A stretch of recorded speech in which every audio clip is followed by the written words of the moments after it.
Hello friends. आज हम लोग बीपीएससी टीआरई 2 मैथ्स 6 to 8 के मैथ के डिटेल सॉल्यूशन देखेंगे। हम लोग सारी क्वेश्चंस को हम लोग देखेंगे। चलिए तो स्टार्ट करते हैं।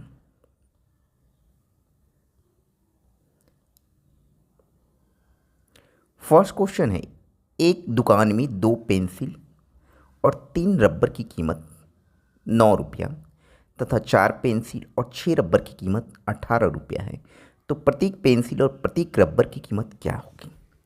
चलिए यहाँ देखते हैं।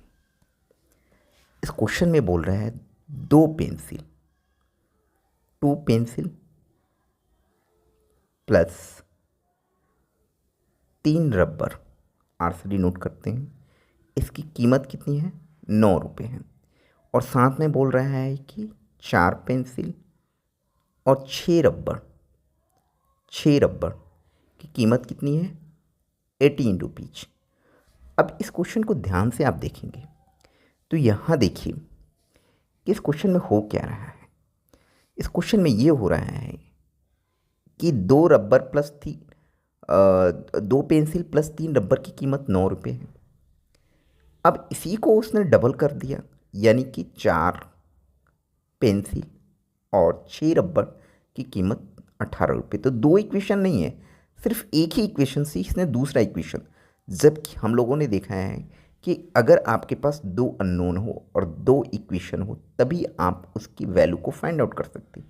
यहाँ क्या है, एक ही इक्वेशन है, उसे डबल किया गया है। इसमें क्या किया गया, इस इक्वेशंस में क्या किया उसने, इस इक्वेशन की मैं बात करूँ, इस इक्वेशन की बात करूँ तो उन्होंने 2p प्लस 3r को 2 से मल्टीप्लाई किया, तो इधर भी आपको 2 से मल्टीप्लाई करना पड़ेगा और ये बन गया 4p plus 6r equal to 18। तो ये दूसरा इक्वेशन मिल गया अपने पास, ये इक्वेशन आ गया सीधे सीधे। तो ये अलग अलग इक्वेशन रहता तभी हम लोग फाइंड आउट कर सकते थे। तो इस क्वेश्चन का जो हमारा जवाब होगा वी क्या होगा। और साथ साथ आप ये भी सेट कर लीजिए कि ए ऑप्शन, बी ऑप्शन और सी ऑप्शन से भी आप चेक कर सकते हैं। प्रत्येक पेंसिल की कीमत 1 रुपये तथा प्रत्येक रबर की कीमत 2 रुपये, ऐसा हो सकता है क्या? 1 रुपये अगर कीमत है तो यहाँ पर रख दीजिए 2 प्लस और ये आर की वैल्यू 2, तो 3 दूनी 6, 2 8, नहीं होगा। 8 = 9 नहीं हो रहा है। प्रत्येक पेंसिल की कीमत 2 रुपये, प्रत्येक पेंसिल की कीमत अगर हम 2 रुपये बात करें तो 2 दूनी 4 और 1 यानी 4 और 3 7, नहीं हो सकता है। तो बी ऑप्शन भी नहीं होगा। सी ऑप्शन की मैं बात करूं, प्रत्येक पेंसिल की कीमत 3 रुपये, तो ठीक है। 3 दूनी 6 और प्रत्येक रबर की कीमत 2 रुपये, तो 3 दूनी 6, 6 दूनी 12 रुपया, 12 = 9, नहीं हो सकता है। तो इस क्वेश्चन का कोई भी आंसर सही नहीं है, उपयुक्त में से कोई नहीं। ये इधर राइट आंसर। ये एक अच्छा क्वेश्चन पूछा गया था आपसे, ठीक है। तो इस क्वेश्चन को ध्यान रखेंगे। आगे चलते हैं क्वेश्चन। अगला क्वेश्चन है कि 4 बहनों की औसत आयु 7 वर्ष है।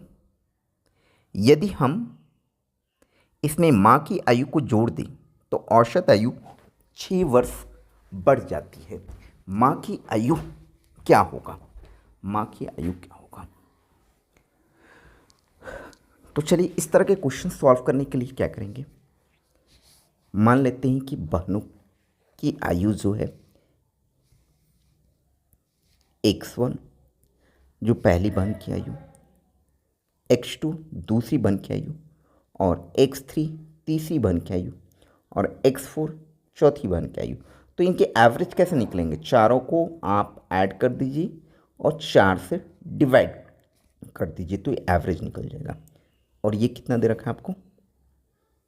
7 वर्ष दे रखा है।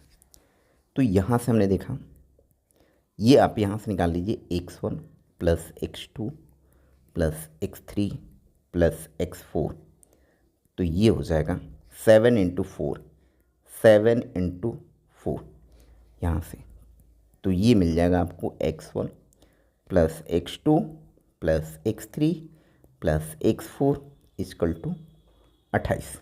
एक इक्वेशन हो गया, ये यहाँ पर एक इक्वेशन हो गया।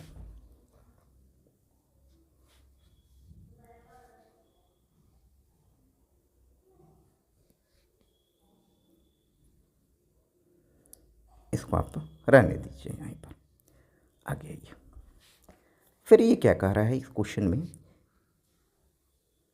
कि यदि हम इसमें माँ की आयु को जोड़ दें तो औसत आयु 6 वर्ष बढ़ जाती है। तो चलिए मदर की आयु को अगर जोड़ देते हैं, मदर की आयु को, यानी x1 plus x2 plus x3, ये बानु की आयु है, और उसमें क्या किया, m फॉर मदर हमने डिनोट कर लिया, मदर की आयु को जोड़ दिया, तभी तो 5 हो गए। तो 5 से डिवाइड करना पड़ेगा, तो क्या हो गया, एवरेज हो गया। और ये एवरेज क्या हो रहा है कि पहले वाला जो एवरेज था बहनों की, उसमें भी 6 वर्ष बढ़ जाता है, यानी कि 6 + 7 ये हो जा रहा है, 6 + 7 यानी कि ये हो गया 13, ये 13 हो जा रहा है। यहाँ से हमने देखा x1 plus x2 plus x3 plus x4 plus m is equal to 5 है, तो उधर जाएगा, तो 13 × 5 = 65 हो जाएगा, 65। अब यहाँ से देखिए आप कि ये x1 plus x2 plus x3 plus x4 ये तो दे रखा है आपको, ये तो गिवन है, यहाँ से गिवन नहीं है मतलब फाइंड आउट कर लिए हम लोगों ने। तो ये x1 plus x2 plus x3 plus x4 चारों बानों का सम 28 है, तो यहाँ पर हम इसकी वैल्यू 28 रख देते हैं। प्लस मदर का एज हमें फाइंड आउट करना है, माता जी का, तो ये हो जाएगा 65। यहाँ से हमने पाया कि मदर का एज हो जाएगा 65 - 28, 65 - 28, यहाँ से 15 में से 8 जाएगा 7, 5 में से 2 जाएगा 3, तो मदर का एज जो होगा 37 वर्ष, ये हो जाएगा हमारा आंसर। ये मदर का हमारा, तो इस क्वेश्चन का option A is the right answer. चलिए बढ़ते हैं अगले क्वेश्चन की तरफ। आसान क्वेश्चन था।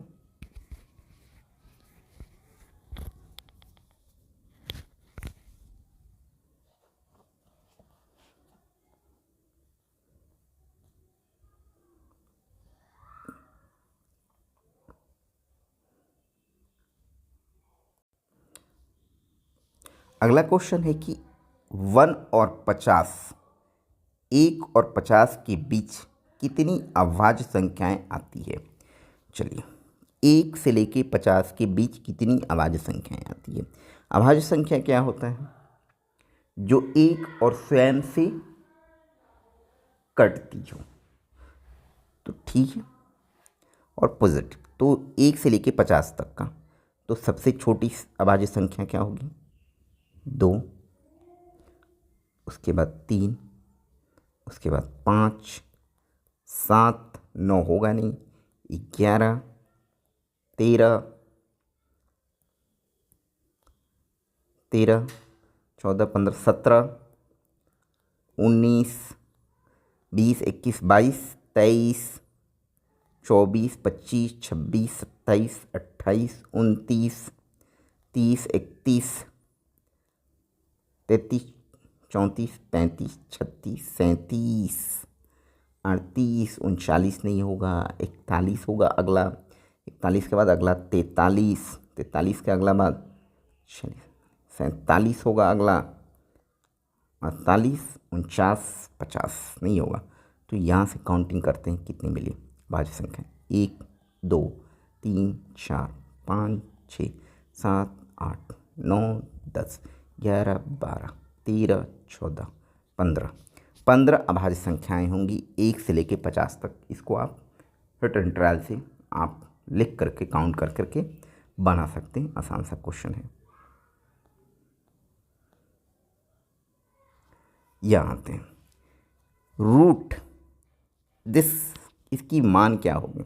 आप देखो रूट के ऊपर कितनी वैल्यू, 1, 2, 3, 4, 5, 6, 7, 8, इधर भी काउंट कर लीजिए दशमलव के बाद, 1, 2, 3, 4, 5, 6, 7, 8, तो ये तो ख़त्म हो जाएगा। तो दैट मीन्स जब आप इसको यू लिखते हैं तो ये मिलेगा आपके पास दशमलव ख़त्म होने के कारण ये ऊपर में 1225 और डिनोमिनेटर में 53 29 का रूट, तो 1225 जो होगा 35 का होगा और नीचे में हो जाएगा 73 का।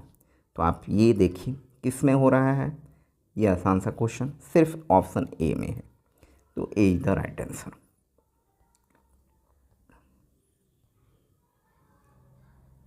अगला क्वेश्चन है कि यदि 3 tan थीटा इक्वल टू 4, तो 3 sin theta plus 2 cos theta divided by 3 sin theta minus 2 cos theta का मूल्यांकन कीजिए, मतलब इसकी वैल्यू फाइंड आउट करनी है आपको, तो क्या होगी।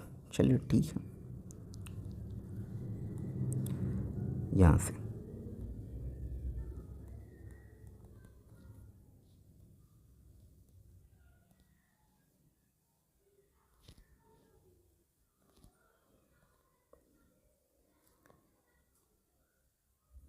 ये दे रखा है 3 tan थीटा इजकल टू 4, यहाँ से आप tan थीटा निकाल लीजिए, तो ये मिलेगा tan थीटा इजकल टू 4/3। अब हमें वैल्यू निकालनी है 3 sin theta plus 2 cos theta divided by 3 sin theta minus 2 cos theta. तो इस तरह के क्वेश्चंस को फाइंड आउट करने के लिए आप ध्यान से देखेंगे। अगर मैं cos थीटा से ऊपर नीचे यानी डिनोमिनेटर और नोमिनेटर को डिवाइड कर दूं, अंश और हर को, तो क्या मिलने वाला है, cos थीटा से डिवाइड कर देते हैं। तो cos थीटा से आप जब डिवाइड करेंगे, मतलब ये वाला पार्ट और ये वाला पार्ट को cos थीटा से हमने डिवाइड कर दिया, cos theta divided by cos theta, कोई फ़र्क नहीं पड़ता है, दोनों ये एक ही चीज़ से डिवाइड किया।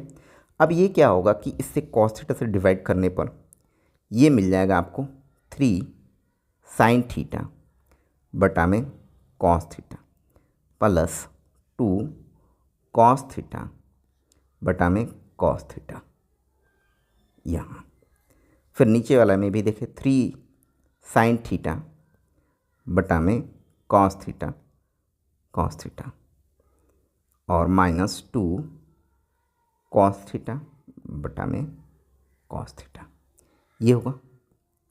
यहाँ आप देखिए cos थीटा तो कैंसिल, cos थीटा कैंसिल, यहाँ पर ये क्या होगा sin theta by cos theta, ये हो जाएगा tan थीटा में कन्वर्ट, तो ये हो जाएगा 3 tan थीटा, ये कैंसिल हो गया तो बचा था 2 और यहाँ पर 3 tan थीटा माइनस और ये बस 2। अब tan थीटा तो हम निकाल चुके हैं, tan थीटा 4/3, तो ये रख दीजिए आप, tan थीटा आप क्या करें रख दीजिए, तो tan थीटा यहाँ पर रख देते हैं, तो ये हो जाएगा 3 और tan थीटा जो निकाला हुआ है कितना 4/3 प्लस 2 और यहाँ पर भी 3 इंटू 4/3 माइनस 2, तो ये हो जाएगा 3 से 3 कैंसिल, 3 से 3 कैंसिल,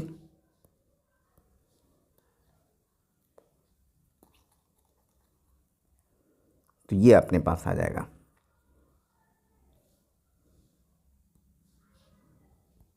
4 प्लस 2 और डिवाइडेड बाई 4 माइनस 2, तो 4 और 2 6, 4 में से 2 जाएगा 2, 2 3 6, यानी कि इसकी वैल्यू हो जाएगी 3, इसका आंसर आ जाएगा 3। तो देखते हैं हम लोग ऑप्शन में 3 कोई ऑप्शन में नहीं है, तो उपयोग में से कोई नहीं, तो ऐसा भी हो सकता है कि आंसर नहीं मिले, तो हमारे पास 5वां ऑप्शन तो है ना, उपयोग में से कोई नहीं। ठीक है, ये बीपीएससी का क्वेश्चन है, बीपीएससी टीआरई 2 टीचर्स का क्वेश्चंस जो आपके 6 to 8 का मैं सॉल्व कर रहा हूँ। सारे क्वेश्चन देख लेंगे उसमें, ठीक है। तो 6 to 8 में क्या था कि जो 80 क्वेश्चंस जो आ रहे थे जनरल, जो 6 to 8, उसमें 40 मैथ के थे और 40 जीएस के क्वेश्चंस थे, तो 40 क्वेश्चन हुए और जो आपके पास 40 क्वेश्चंस का जो ये बना हुआ है उसमें से आपके पास 8 क्वेश्चन जो है सबके लिए मैथ का पूछा गया है, चाहे वे आप हिस्ट्री से दो, आर्ट से दो, ज्योग्राफी से दो, चाहे जिससे भी आप 6 to 8 में आप आ रहे हैं उससे। अगला क्वेश्चन है कि यदि एक्स, वाई और जेड धनात्मक वास्तविक संख्याएं हो तो ये किसके बराबर होगा, ये किसके बराबर होगा, ये किसके बराबर होगा।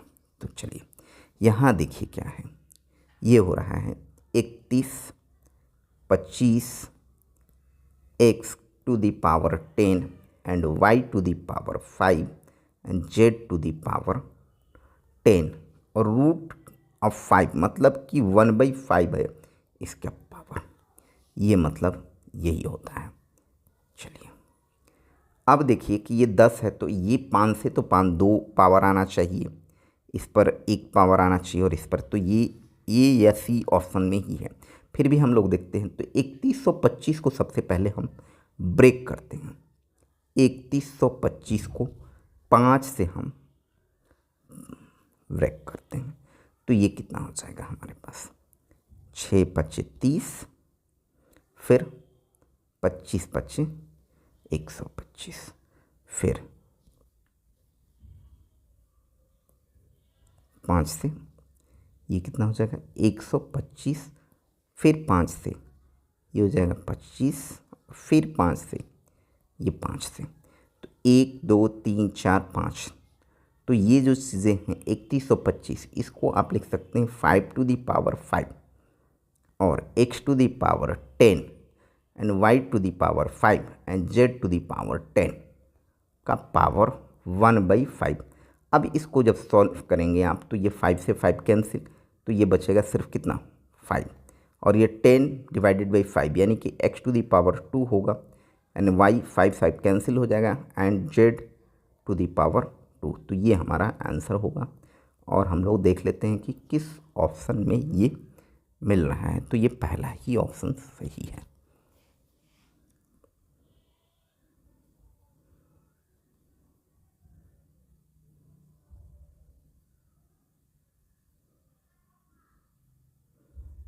चलिए अगला क्वेश्चन जो देखते हैं हम लोग वे है कि वह एकल बट्टा ज्ञात कीजिए जो 20% और 10% के दो क्रमागत बट्टों के समतुल्य हैं। तो इसके लिए जो समतुल्य बट्टा का फॉर्मूला होता है कि अगर मान लेते हैं कि x% हो और y% हो, तो समतुल्य बट्टा का फॉर्मूला जो होता है समतुल्य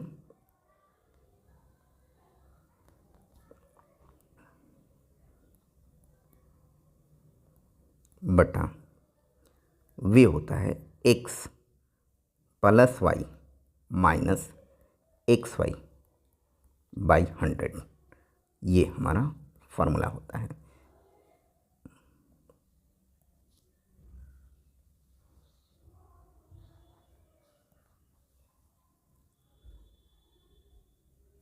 ये आपका फॉर्मूला होता है समतुल्य बट्टा equal to x plus Y minus XY divided by 100। अगर 3 दिया रहे तो पहले 2 का निकालेंगे, फिर उसका तीसरे के साथ ऐसे ही करेंगे। आपके पास 3 तक निकालने का देता है जनरली। आइए तब इस क्वेश्चन में क्या है, x जो है हमारा कितना है 20%, तो समतुल्य बट्टा कितना हो जाएगा, समतुल्य बट्टा x जो है 20%,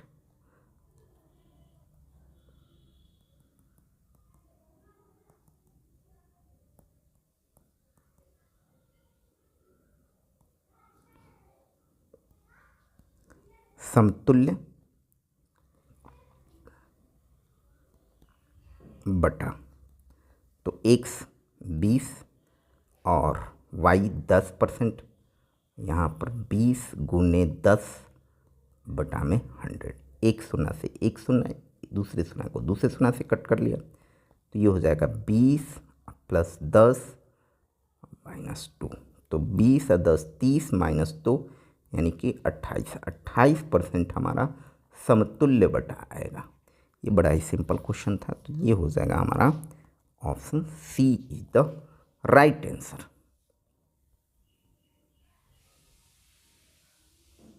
चलिए अगले क्वेश्चन की तरफ बढ़ते हैं।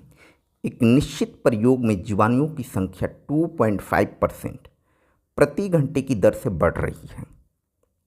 प्रारंभ में यह संख्या 5,12,000 थी। 2 घंटे के अंत में जीवाणुओं की संख्या ज्ञात कीजिए।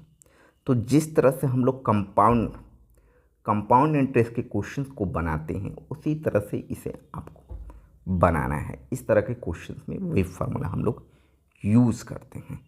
ठीक है, उसमें होता है ना मिश्र धन इक्वल टू P + 1 + R/100, ये मिश्र धन वाला। ठीक है, मिश्र धन वाला मूलधन यानी कि यहाँ पर मूलधन और 1 + R%, R/100 और पावर में समय। तो इस फॉर्मूले का हम लोग यहाँ पर यूज करेंगे। तो यहाँ पर आइए, तो अंत में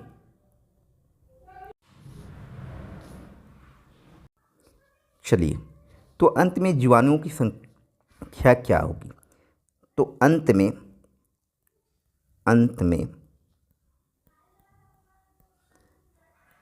जीवाणुओं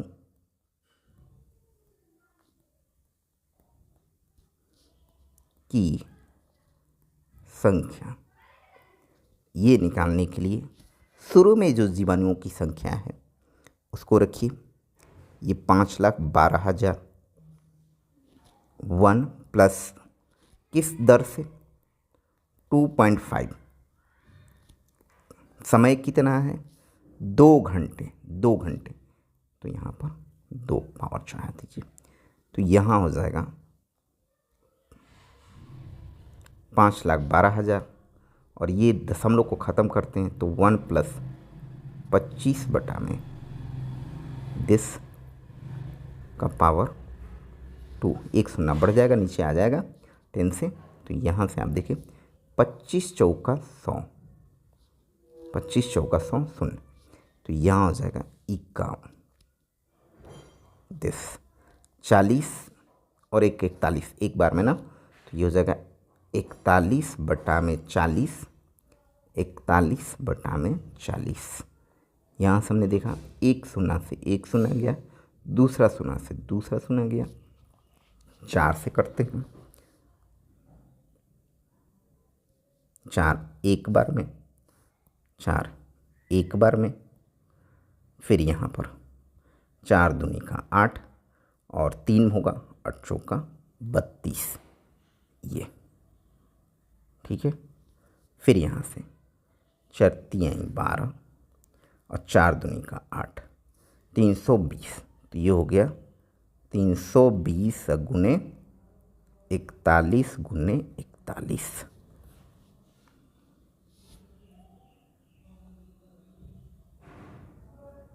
अब इसको आप मल्टीप्लाई कर दीजिए। तो चलिए 41 गुने 41 करते हैं, 41 गुने 41, ये 1 से 1, 4 एकम 4, 4 दूनी का 8 और 4 चौका 16, 1681 को 32 से मल्टीप्लाई कर दीजिए आप, तो ये हो जाएगा अगला, यहाँ से 2, 8 दूनी का 16, 6 दूनी 12, 1 13, 2 एकम 2, 1 3, फिर हो जाएगा यहाँ से 3 और 3 का 24 की 4, 6 18 और 2 20, 3 एकम 3 और 2 5, तो जाएगा 2 6 3 9, 4 3 7, 3 5, ठीक है। तो यहाँ से यही आ जाएगा 53, 5 3 7 9 2 और 1 शून्य ये तो रहेगा ही ना, तो ये हो जाएगा 5,37,920। तो आप देखते हैं 5,37,920, 5,37,920 पहला ही ऑप्शन में सही है। तो इस क्वेश्चंस को बनाने के लिए आप इस तरह से हम लोग यूज़ करेंगे, मिश्रण वाले कंपाउंड वाले जो फार्मूला होता है उसका यूज़ करके हम लोग बनाते हैं। अगला भी क्वेश्चन देखिए क्या है, एक मशीन के मूल्य में प्रति वर्ष 20% की दर से हाथ से होती है। इसे 2 वर्ष पूर्व खरीदा गया था। यदि इसकी वर्तमान कीमत 40,000 रुपये है तो यह कितने में खरीदी गई थी। ये भी सेम तरीके से बनेगा जो हम लोग कंपाउंड वाला चक्रवृद्धि ब्याज वाला फार्मूला यूज करते हैं मिश्रण वगैरह का, सेम तरीके से ऊपर वाले के लिए हम लोग बनाएंगे। इसकी वर्तमान कीमत 40,000 रुपये हो तो यह कितने में खरीदी गई थी, पहले वाला तो वर्तमान कीमत मतलब 40,000 रुपया हो चुका है, 40,000 रुपया हो चुका है। और ये कितने में खरीदा गया था, पी हमको पता करना है, पी पता करना है। हाथ से हो रहा है, घट रहा है, तो 20% यानी कि 100, ठीक है। और इसे 2 वर्ष पूर्व, 2 वर्ष, तो पी की वैल्यू हमें पता करनी होगी। ये रख दीजिए, तो यहाँ से आप देख लीजिए 40,000 और ये पी तो ठीक है, ये 5, तो 5 एकम 5 यानी कि 4, 4/5 और ये 4/5, ठीक है। अब यहाँ से देखिए ये 10 बार में, 10 बार में, और उस पर 10 सुनना, फिर ये कितने बार में, 25 बार में, 25 चौका 100, 1 शून्य, 25 चौका 100, हाँ 2 शून्य। अब ये पी की वैल्यू जो यहाँ से निकलेगी वो होगा 2500 और गुने ये 5 × 5, ये भी तो 2500, 25 × 25 625, और 625 पर 2 शून्य, 625 पर 2 शून्य, तो ये क्या हो जाएगा, ये हमारे पास 62,500, 62,500। तो ये किस ऑप्शन में है, ए ऑप्शन में है। तो ये भी क्वेश्चन आसान था और अच्छा क्वेश्चन था। आप इस तरह के क्वेश्चंस को थोड़ा प्रैक्टिस करेंगे। ये थोड़ा सा प्रॉपर्टीज बेस्ड क्वेश्चन है, आप उसको ध्यान से देखेंगे तो बन जाना चाहिए, ठीक है। हाँ, ये देखिए एक अच्छा क्वेश्चन पूछा गया। ABCD एक समलंब है जिसमें AB पैरेलल DC, AB समानांतर है DC के, AB 78 दे रखा है, CD 52 दे रखा है, AD 28 दे रखा है और BC 30 सेंटीमीटर दे रखा है। तो इस समलंब का क्षेत्रफल क्या होगा, चलिए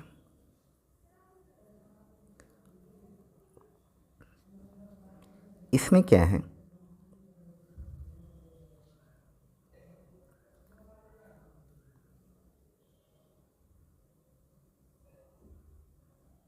ये और इसके समानांतर खींच दिया, ये 2 लाइन हमने खींच दिया। अब इसमें क्या कह रहा है कि ये 78 और CD ये दोनों ही समानांतर हैं। अच्छा जी, इसको आप मिला दीजिए और इसको भी आप मिला दीजिए, ठीक है।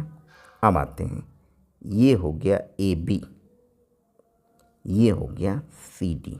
AB और CD क्या है, आपस में एक दूसरे के समानांतर हैं।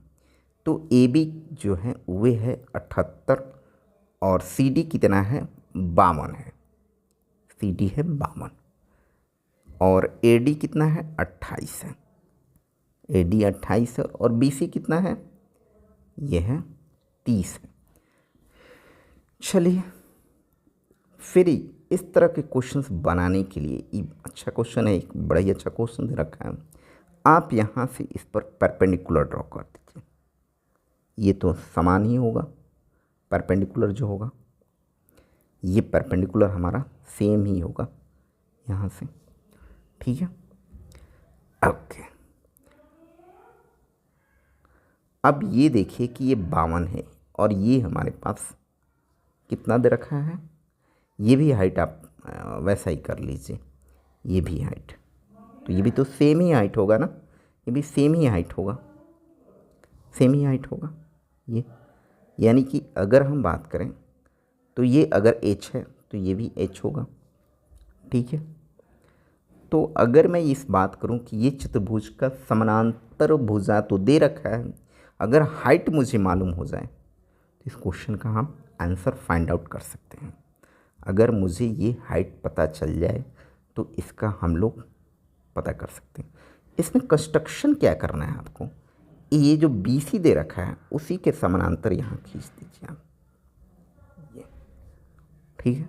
उसी के समानांतर हमने क्या किया, ड्रॉ कर दिया। तो ये भी 30 ही होगा, ये भी 30 ही होगा, ये भी 30 ही होगा, ये। अब ये देखिए, ये तो 52 होना चाहिए, ये भी 52 है, तो 78 में से 52 घटेगा तो ये यहाँ से लेकर के यहाँ तक हमें मालूम चल जाएगा कि कितना है। तो 78 में से आप 52 को घटा दीजिए तो ये हो जाएगा 26। तो यहाँ से लेकर के यहाँ तक ये हो जाएगा 26। अब इस ट्रेंगल में मैं बात करूँ, अगर मैं मान लेता हूँ कि ये ई है, तो ए डी ई ट्रेंगल में बात करूँ तो 26, 28, 30 ये तो गिवन है, 26, 28, 30 ये हमें मालूम चल चुका है। तो पाइथागोरस प्रमेय के अनुसार, पाइथागोरस प्रमेय के अनुसार इसका हम लोग एरिया फाइंड आउट कर सकते हैं क्या, पाइथागोरस से। तो चलिए सबसे पहले हम लोग इसके लिए एस निकालते हैं। एस कैसे निकलेगा, 28 + 26 + 30।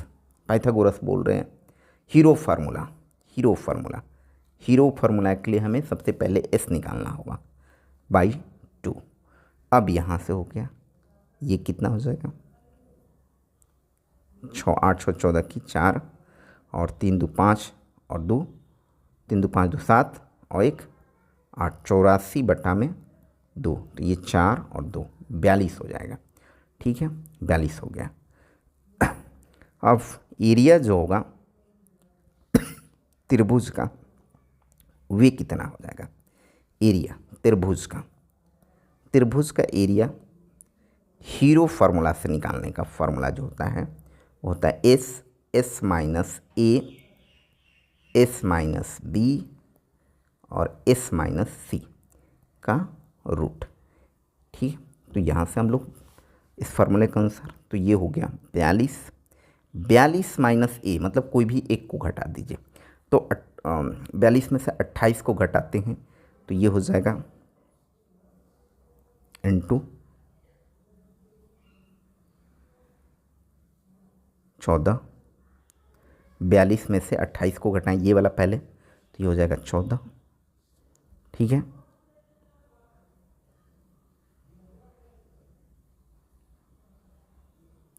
फिर 42 में से 26 को घटाते हैं तो ये कितना हो जाएगा, 16। 16। ठीक है, फिर 42 में से 30 को घटाते हैं तो ये हो जाएगा 12 और इसका रूट, इसका रूट होगा। तो ये हो जाएगा 7 × 6 = 42, 7 दूनी का 14, 8 दूनी 16, 4 × 12, ऐसे हम लोग ले लेते हैं। ये ले लिया।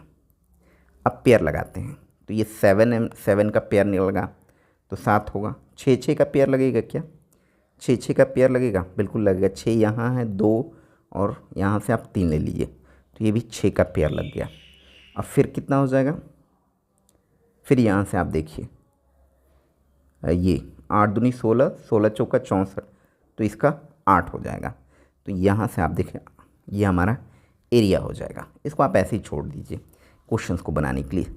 अब इस ट्रेंगल का जो एरिया है एक दूसरे तरीक़े से निकाला जा सकता है। वे अगर हाइट दे रखा है तो इसका एरिया हम लोग फाइंड आउट कर सकते हैं। तो ट्रेंगल का एरिया डेल्टा से डिनोट करते हैं 1/2।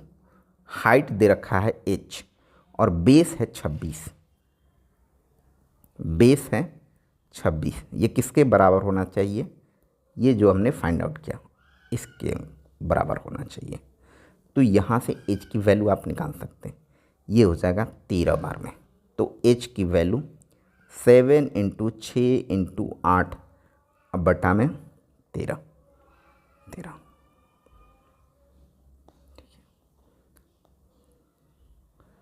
इसको आप जैसा है वैसे ही रहने दीजिए।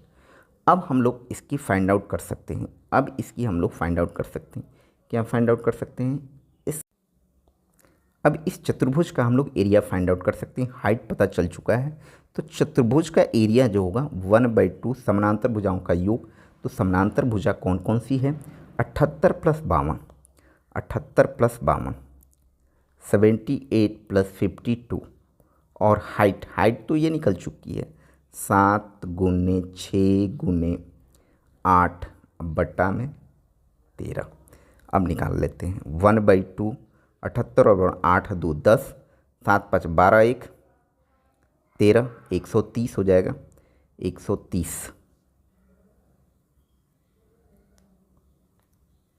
130 गुने 7 गुने 6 गुने 8 बटा में 13 10 बार में जाएगा ये 10 बार में, और ये कितना हो जाएगा 4 बार में।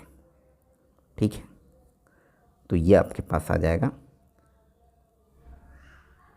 7 छक 42 गुने 4 7 छक 42 गुने 4 4 दूनी का 8 4 चौका 16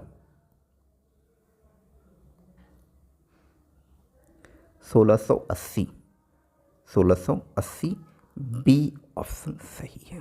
तो ये क्वेश्चन थोड़ा सा लंबा है बट अच्छा क्वेश्चन है, और इस तरह के क्वेश्चंस को आप ध्यान में रखेंगे कि कैसे बनाना है।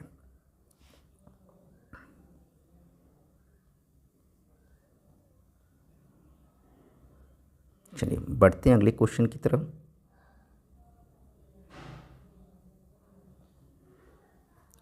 एक संचितालय की धारिता मतलब होता है वॉल्यूम दे रखा है आपको 108 घन मीटर।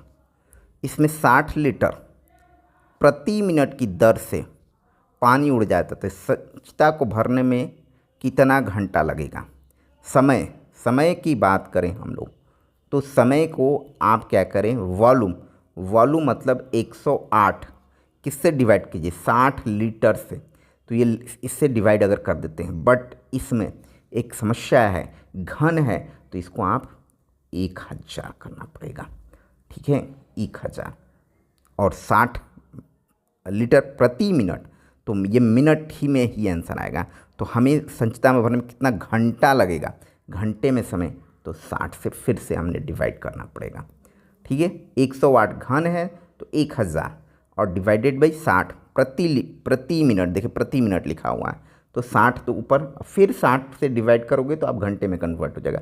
अब यहाँ से आप देखिए एक शून्य से एक शून्य कैंसिल, दूसरे शून्य से दूसरा शून्य कैंसिल। अब इसको कट कीजिए आप, 6 एकम 6 और फिर 4 8 छक 48 8 छक 48 और 6 छत्री 18 3 और 10 पहले से हैं, तो ये हो जाएगा 30 घंटा। 30 घंटा हमारा आंसर हो जाएगा। ये आसान सा क्वेश्चन था, आप डायरेक्ट इस क्वेश्चन को आप सॉल्व कर सकते थे।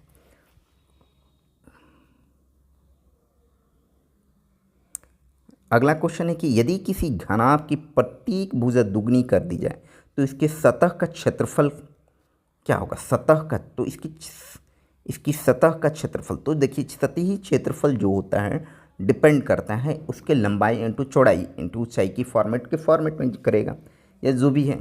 तो अगर हमने क्या किया कि इसकी लंबाई एल जो है, मान लेते हैं कि पहले से एल जो है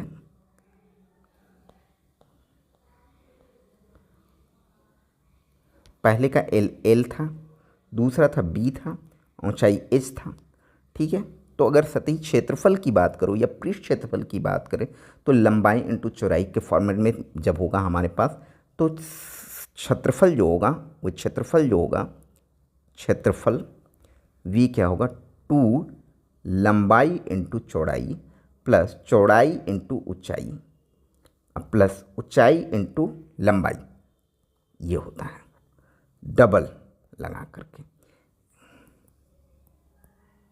h इंटू एल। ये अब इसको डबल कर दिया गया, पहले क्षेत्रफल ये था।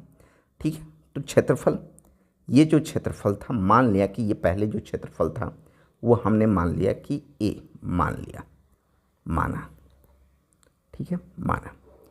अब आते हैं कि अब क्या होगा क्षेत्रफल।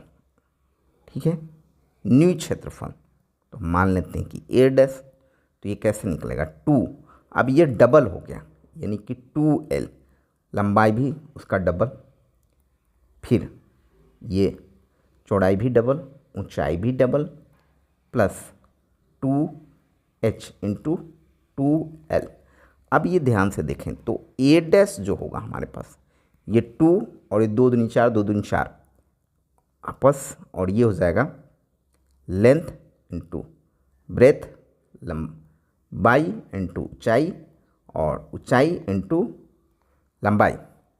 अब ए डैश जो होगा वो 4 और ये 2 into length into breadth, breath into height, plus height और लेंथ इंटू, तो ये जो पार्ट देख रहे हैं आप, ये क्या है, पहले का जो है हमारा क्षेत्रफल। तो ए डैश इक्वल टू 4 इंटू पहले का, तो ये क्या हो जाएगा, 4 गुना हो गया, 4 गुना। तो पहले से क्या हो जाएगा, 4 गुना हो जाएगा। तो ये हमारा B is the right answer.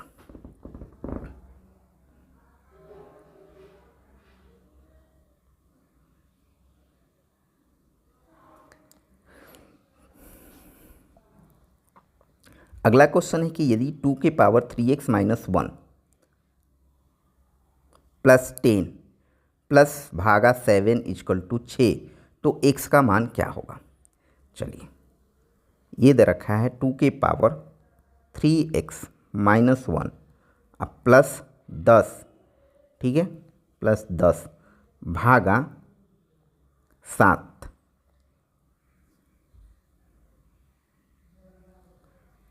बराबर 6। तो चलिए, ऐसा जो लिखा हुआ है तो हम इसको ऐसा लिख सकते हैं, प्लस 10 भागा में 7 इक्वल टू 6। ये 2 के पावर 3x माइनस 1 अब प्लस 10, ये डिवाइड में 7 है तो उधर मल्टीप्लाई में होगा, 7 छक 42 हो जाएगा। यहाँ से हमने 2 to the power 3x minus 1, 10 उधर जाएगा तो 42 में से 10 घटेगा तो 32 हो जाएगा। और 2 के पावर 3x माइनस 1, 32 को आप 2 के फॉर्मेट में लिखिए तो 2 के पावर 5 लिख सकते हैं। अब ये बेस और सेम है तो पावर को हम लोग कंपेयर करेंगे, इसलिए क्या हो जाएगा 3x माइनस 1 इक्वल टू 5, और यहाँ से 3x इक्वल टू, एक माइनस में तो उधर क्या हो जाएगा प्लस में, तो ये हो जाएगा 6, और x की वैल्यू 6/3 यानी कि ये 2 बार में, तो x की जो वैल्यू हो गई वो हो गई 2 आंसर हो गया। तो ऑप्शन में हम देखते हैं कि कौन सा ऑप्शन सही है, तो हमारा सी इज द राइट आंसर, सी हमारा सही है इस क्वेश्चन के लिए। चलिए अगले क्वेश्चन की तरफ देखते हैं कि एक स्टीमर धारा की दिशा में चलकर 2 बंदरगाहों के बीच की दूरी 4 घंटे में तय करती है, 4 घंटे में तय करती है, जबकि यह धारा के विपरीत दिशा में, विपरीत दिशा की बात कर रहे हैं, चलकर वह दूरी 5 घंटे में तय करती है। यदि धारा की चाल 2 किलोमीटर, धारा की चाल दे रखी है 2 किलोमीटर प्रति घंटा हो, तो शांत जल में स्टीमर की चाल क्या होगी। चलिए मान लेते हैं कि एक बंदरगाह ये ए है और दूसरा बंदरगाह यहाँ पर बी है, इनके बीच यहाँ से यहाँ तक जाना है और इसके बीच का डिस्टेंस हम डी मान लेते हैं, डी मान लेते हैं डिस्टेंस, ठीक है। बंदरगाहों के बीच स्टीमर धारा की दिशा में मान लेते हैं, अच्छा धारा की चाल मालूम है, स्टीमर की चाल जो हम मान लेते हैं कि क्या है, स्टीमर की चाल, स्टीमर की चाल मान लिया x क्या, x किलोमीटर पर आवर, और धारा की चाल तो दे रखी है, धारा की चाल वह कितना दे रखा है, 2 किलोमीटर दे रखा है, 2 किलोमीटर पर आवर, जिसको हम लोग y वगैरह कर करके इसको कंसीडर करते हैं। अब आइए डिस्टेंस तो दे रखा है, डिस्टेंस दे रखा है आपको, और साथ में बोल रहा है कि धारा के दिशा में चलकर, तो धारा के दिशा में जब चलेंगे आप तो क्या होगा, धारा हेल्प करेगी, तो हेल्प करेगी तो समय क्या होगा, कम लगेगा। तो समय को कैसे निकालेंगे, डिस्टेंस को हमने क्या किया, चाल को क्या करेंगे आप, धारा की दिशा में तो हेल्प करेगा, तो धारा की दिशा को जोड़ दिया तो समय कितना होगा, 4 घंटा लग रहा है, 4 घंटा। ये पहला इक्वेशन। दूसरा इक्वेशन बोल रहा है कि धारा के विपरीत दिशा में, जबकि यह धारा के विपरीत दिशा में चलकर वही दूरी 5 घंटा में, तो धारा के विपरीत दिशा में यानी कि धारा का उल्टा, तो धारा को घटाना पड़ेगा डिस्टेंस में से, डिस्टेंस डिवाइडेड बाई चाल, तो वो 5 घंटा लग रहा है। ये पहला इक्वेशन हो गया और ये दूसरा इक्वेशन हो गया। अब ये दो इक्वेशन के मदद से ही आपको क्या करना है, स्टीमर की चाल की पता करना है, यानी कि एक्स ही आपको पता करना है। तो दोनों इक्वेशन को क्या करिए, डिवाइड कर दीजिए। तो आप करते हैं पहला को दूसरे से डिवाइड, तो क्या मिलेगा अपने को, पहले को दूसरे से डिवाइड करेंगे तो डी डी कैंसिल हो जाएगा, ये ऊपर चला जाएगा, तो x माइनस 2 होगा और x प्लस 2 होगा और 4/5 होगा। अब यहाँ से x निकाल लीजिए, वही स्टीमर का चाल हो जाएगा। ये हो जाएगा 5x माइनस 10, 5x माइनस 10, 5 दूनी 10, 4x 4 दूनी का 8, तो यहाँ से 5x में से 4x, तो ये हो जाएगा x माइनस 10 उधर जाएगा तो प्लस 8 है, तो 18 किलोमीटर पर आवर क्या होगा, स्टीमर का चाल हो जाएगा, स्टीमर का चाल। तो कौन सा ऑप्शन सही है, ए सही है, ए इज द राइट आंसर इस क्वेश्चन का। चलिए अगले क्वेश्चन की तरफ चलते हैं। अगला क्वेश्चन है कि sign theta plus cos theta का अधिकतम मान क्या होगा। ये बहुत ही आसान क्वेश्चन पूछ दिया गया।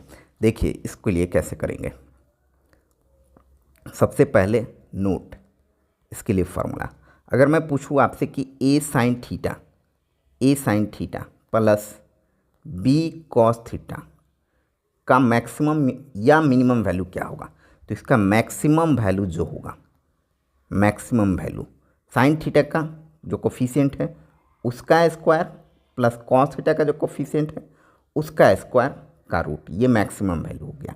और अगर इसकी बात करूं कि मिनिमम वैल्यू कितनी होगी, तो इसी में ए स्क्वायर प्लस बी स्क्वायर का रूट में माइनस कर दीजिए। तो ये आपको याद रहना चाहिए और ये हमारा की पॉइंट हो गया। ठीक है, ये बड़ा ही important formula, A sine theta plus B cos theta का maximum value A under root A square plus B square और मिनिमम वैल्यू उसमें माइनस लगा देते हैं तो हो जाता है। ठीक है, आइए तब यहाँ पर आप ध्यान से देखिए, ये दे रखा है साइन थीटा और प्लस कॉस थीटा, तो क्या यहाँ पर क्या होगा, ए जो वैल्यू होगी 1 हो गई और बी भी वैल्यू कितनी होगी, 1 हो गई। कैसे पता चला, इसकी कोफिशिएंट कॉस थीटा का यहाँ पर 1 छिपा हुआ है, वहाँ पर भी 1 छिपा हुआ है, तो यहाँ से हो गया क्या हमारे पास, इसकी जो मैक्सिमम वैल्यू होगी, मैक्सिमम वैल्यू पूछ रहा है आपसे, तो मैक्सिमम यानी कि महत्तम वैल्यू, अधिकतम वैल्यू पूछ रहा है, तो अधिकतम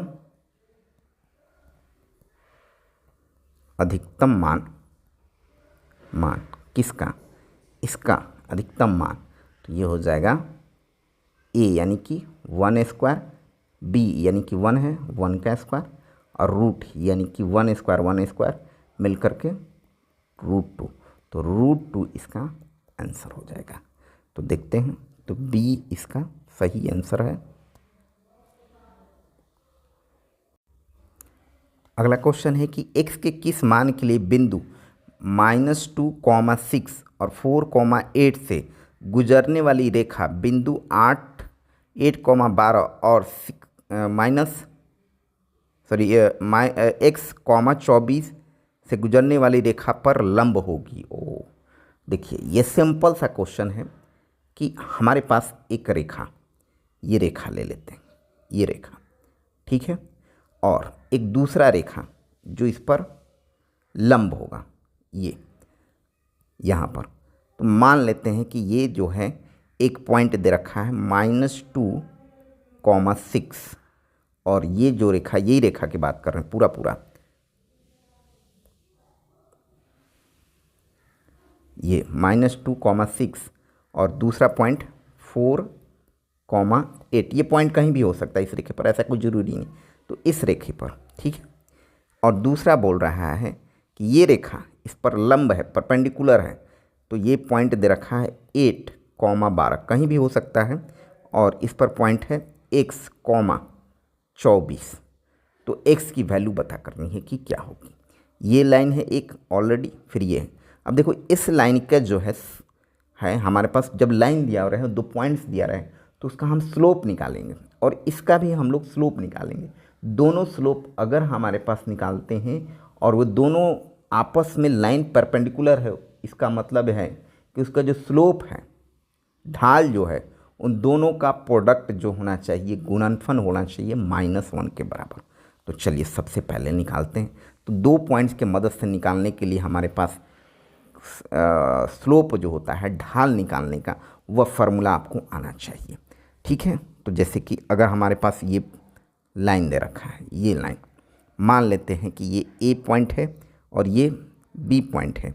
ये दे रखा है x1 y1 और ये है x2 y2। 2 पॉइंट दे रखा है।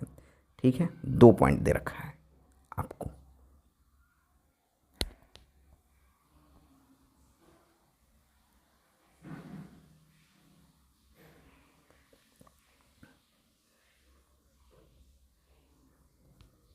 ये लाइन है ए बी लाइन। मैं ए बी लाइन की बात कर रहा हूँ अभी फ़िलहाल।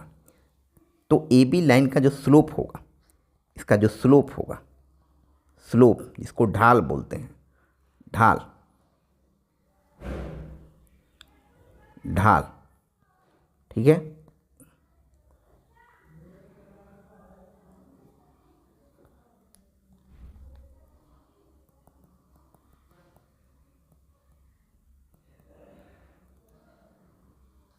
ये स्लोप, ढाल, इसको जनरली हम लोग स्मॉल m से डिनोट करते हैं। ये जो होता है y2 माइनस y1 और x2 माइनस x1, या आप ऐसा भी बोल सकते हैं y1 माइनस y2 और divided by x1 minus x2। ऊपर में y1 माइनस y2 लिखते हैं तो नीचे में भी x2 minus x1 minus x2 लिखना पड़ेगा। ऊपर में y2 माइनस y1 लिखते हैं तो नीचे में भी x2 माइनस x1 लिखना पड़ेगा। तो ये स्लोप निकालने का फॉर्मूला होता है। ये बड़ा इम्पोर्टेंट है, आपको याद रहना चाहिए। +2 में पढ़ना है, 11-12 में पढ़ना है, फिर भी याद कर रखते हैं। बीपीएससी में क्वेश्चन पूछ दिया जाता है, अगर याद रखेंगे तो ज़्यादा से ज़्यादा क्वेश्चन आप बना लेंगे। तो आइए, तो यहाँ पर भी आप ध्यान से देखें कि ये 2 पॉइंट दे रखा है, ये 2 पॉइंट दे रखा है इस क्वेश्चन में। तो ये 2 पॉइंट दे रखा है, तो इसको हम मान लेते हैं, इसको मान लेते हैं हम x1 y1 और इसको हम मान लेते हैं x2 y2। ठीक है। तो अगर मैं स्लोप की बात करूं, इसकी स्लोप की मैं बात करूं, तो m जो होगा स्लोप, वे क्या होगा y2 तो 8 हो गया। ठीक है।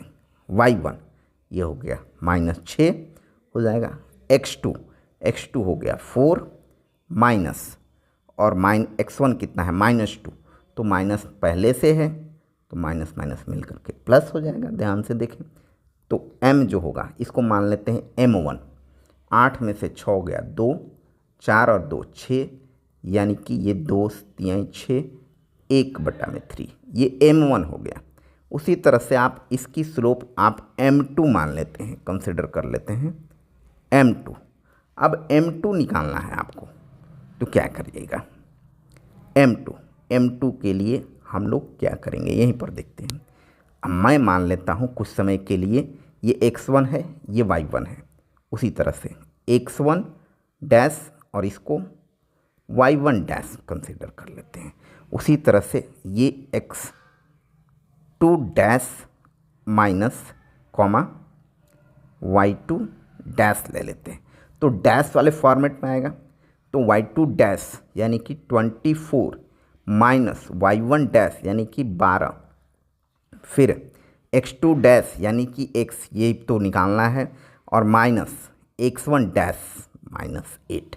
अब देखिए ये वाला जो हो गया हमारा m2 हो गया, और ये स्लोप हमारा m1 हो गया। ये दोनों ही आपस में क्या है, परपेंडिकुलर होने के कारण इनके दो प्रोडक्ट होंगे, परपेंडिकुलर होने के कारण दो लाइंस आपस में अगर परपेंडिकुलर है, लंबवत है, तो उसके जो होते हैं ढाल यानी कि स्लोप वह -1 होता है। तो m1 जो हो गया वह हो गया 1/3 और m2 जो आपने निकाला 24 - 12 और x माइनस क्या था, x माइनस 8 था, x माइनस 8 था, ये मिल करके क्या होगा -1 के बराबर होगा। इतना आप याद रखते हैं तो आपका क्वेश्चन बन जाएगा। 1/3 1/3 24 - 12 यानी कि 12 बटा में x minus 8 is equal to -1। चरती आई 12 4 बार यहाँ से, तो ये देखिए आप, ये 4 तो ठीक है, उधर जाएगा तो ये क्या हो जाएगा -x माइनस 8, ठीक है। यहाँ से तो ये देखिए x माइनस 8 माइनस है तो उधर जा कर के क्या होगा, ये माइनस वाला उधर भी माइनस हो जाएगा। एक मिनट, यहाँ से सॉल्व करते हैं तो ये -x + 8 इक्वल टू 4। तो यहाँ से -x तो 4 में से 8 गया तो x की वैल्यू -x इक्वल टू -4। तो x क्या हो जाएगा, ये दोनों माइनस माइनस कैंसिल हो जाएगा और x की वैल्यू 4 हो जाएगी। तो इस क्वेश्चन का जो आंसर आएगा वह 4 आएगा और ये क्या हो जाएगा सी में सही है। ये एक बड़ा ही अच्छा क्वेश्चन है, इसको बार बार प्रैक्टिस कीजिए, 2-3 बार प्रैक्टिस कीजिए और ध्यान से वीडियो को देखिए। ये क्वेश्चन जो है 6 to 8 TRE 2 टीचर्स के क्वेश्चंस जो है आपके पास पूछे गए थे।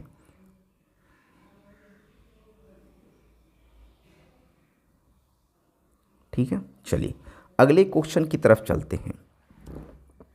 यदि दो रेखाओं के बीच का कोण π/4 हो और एक रेखा की प्रवणता, उसी को ढाल जिसको बोलते हैं ना, स्लोप बोलते हैं, वही दे रखा है। प्रवणता 1/2 हो तो दूसरे रेखा की प्रवणता क्या होगी, यानी m1 आपको दे रखा है, m2 पता करना है, ऐसा दे रखा है भाई। एक लाइन और ये दो लाइन, ठीक है, आपस में इंटरसेक्ट कर रहे हैं। एक लाइन दो लाइन आपस में इंटरसेक्ट कर रहे हैं।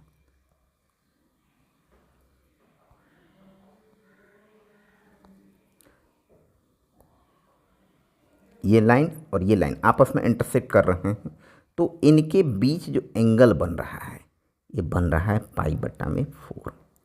अगर ये एंगल π/4 बन रहा है तो ये भी एंगल बन रहा होगा, ये पाई में से π/4 घट जाएगा, दैट इज ये 3π/4 बनेगा।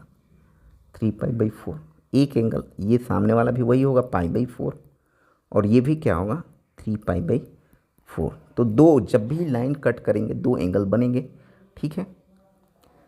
तो यहाँ पर हमारे पास क्या दे रखा है, इसको m1 दे रखा है और आपको m2 पता करना है कि क्या होगा।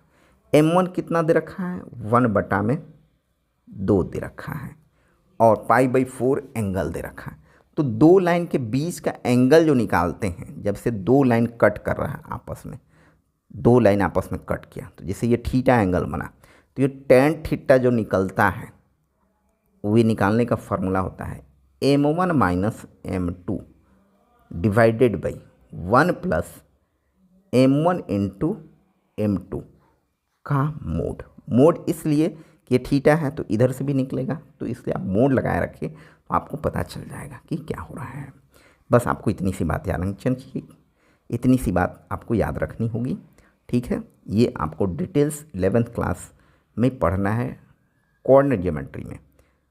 बट क्या करिएगा, क्वेश्चन पूछ दिए जा रहे हैं अभी, बीपीएससी के क्वेश्चंस जो हैं बहुत अच्छे अच्छे क्वेश्चन पूछे जा रहे हैं। थोड़ा इस तरह क्वेश्चन 6 to 8 लेवल में नहीं पूछना चाहिए था, फिर भी क्या कर सकते हैं, हमें क्वेश्चंस को बनाना है, तभी आप कंपटीशन टफ है। आइए तो अब देखो ध्यान से, थीटा दे रखा है आपको π/4 इस क्वेश्चन के लिए। थीटा कितना दे रखा है π/4। π/4। देखिए इस क्वेश्चन में दे रखा है कि दो रेखाओं के बीच का कोण जो है π/4 है, tan π/4। m1 दे रखा है कितना, m1 भी दे रखा है 1/2, m1 दे रखा है 1/2, 1/2, और m2 हमें मालूम नहीं है, वही हमें पता करना है। डिवाइडेड बाई 1 प्लस m1 दे रखा है 1/2 और m2 हमें पता नहीं है। इसमें लगाया रखिए आप मोड। tan π/4 की जो वैल्यू होती है वह होता है 1, और ये हो गया हमारे पास 1/2 माइनस m2 और 1 प्लस 1/2 m2 का मोड। अब क्या होता है, मोड हटाते हैं तो राइट साइड मतलब उस साइड जो होता है वो प्लस माइनस दोनों हो जाता है। तो इसको मोड को हम क्या करते हैं, हटाते हैं। सबसे पहले थोड़ा सा सॉल्व कर लेते हैं। तो ये हो जाएगा 1 और ये हो जाएगा 1 माइनस 2m2, और ये एलसीएम लेकर के तो ये जाएगा 2 और 2 से 2 कैंसिल हो गया होगा, तो m2। अब इस मोड को हम क्या करते हैं, हटा लेते हैं। इस मोड को हटाएंगे तो आपके पास क्या मिलेगा, इस मोड को हटाने से आपको मिल जाएगा, यहाँ पर ऐसे लिख लेते हैं सबसे पहले ये, तो 1 minus 2m2 2 plus m2 2 plus m2 और ये प्लस माइनस 1। तो एक बार पॉजिटिव लेकर चलना है आपको और एक बार नेगेटिव। तो चलिए टेकिंग पॉजिटिव, यहाँ पर अगर हम पॉजिटिव लिए तो टेकिंग पॉजिटिव और टेकिंग नेगेटिव दो रास्ते हो गए यहाँ पर, दो रास्ते, यानी कि 1 माइनस 2m2 और 2 plus m2 is equal to 1, और 1 माइनस 2m2 और 2 प्लस m2 इक्वल टू -1। अब यहाँ आते हैं, ये सॉल्व करते हैं। 1 minus 2m2 equal to 2 plus m2 इधर लाइएगा तो ये हो जाएगा 1 में से -2 हो जाएगा, तो ये -1 और उधर जाएगा तो 3m2, तो यहाँ से हो गया m2 की वैल्यू -1/3। और फिर यहाँ से हम देखते हैं निगेटिव वाले पार्ट से, तो ये हो जाएगा 1 माइनस 2m2, उधर से माइनस में मल्टीप्लाई होगा तो -2 साथ साथ -m2, ऐसा लिख सकते हैं। ये हो जाएगा हमारे पास, ये उधर ले जाइए, ये इधर लेकर के आइए, तो ये 3 और उधर जाएगा तो 2m2 minus m2, 2m2 minus m2, तो ये 3 इक्वल टू m2, तो यहाँ से मिल गया हमारा m2 इक्वल टू 3। तो ये आपके पास क्या हो गया, एक m2 की वैल्यू 3 होगी और यहाँ पर m2 की वैल्यू -1/3। ये दोनों ही ऑप्शन सही होना चाहिए, ये दोनों होना चाहिए, दोनों ही आंसर सही होगा। तो हम क्वेश्चन में देखते हैं कि क्या क्या है। तो ये 3 भी है, -1/3 भी है, तो उपयुक्त में से एक से अधिक डी ऑप्शन भी है बीपीएससी का, तो हमारा D is the right answer. ये बड़ा ही अच्छा क्वेश्चन पूछा गया, ठीक है, बहुत सुंदर क्वेश्चन पूछा गया।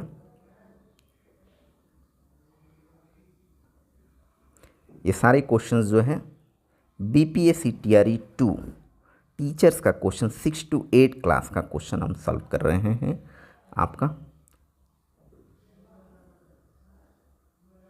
अगर आपको वीडियो अच्छा लगता है तो लाइक शेयर एंड सब्सक्राइब करिए।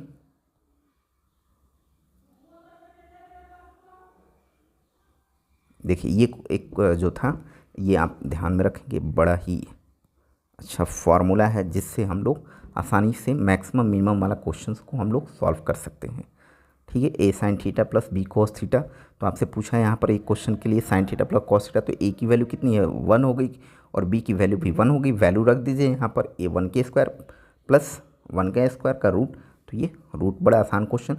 तो कुछ क्वेश्चन बहुत ही इजी क्वेश्चंस भी पूछे गए हैं बीपीएससी में, जो कि सेकेंडों में बना सकते हैं आप। देखिए और क्वेश्चन को आप टिक कर सकते हैं, और कुछ क्वेश्चन में समय भी लगता है। ठीक है, चलिए।